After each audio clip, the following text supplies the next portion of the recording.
Bunlar kulak benden yani. Kulak benim büyük adam. Benden yani kulak benim büyük adam.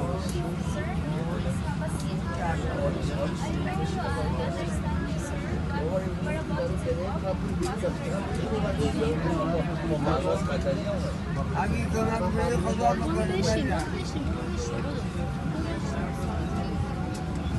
نه خوبش ندید تا اون به ما کتایی میکنه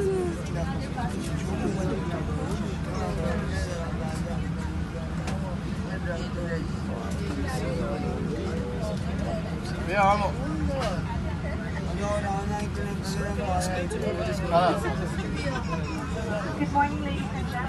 دیگه میشه هم توضیح بدید